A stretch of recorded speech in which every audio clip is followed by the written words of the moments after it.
Hello guys, in this video I am going to show you how to activate or deactivate the swipe actions in Yahoo Mail.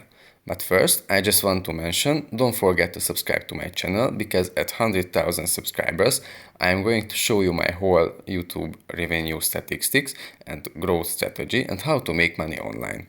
Now let's jump into it. First of all, we need to open our application and tap on the three-line button, opening the main panel, and here we have to open the settings by tapping on the settings button.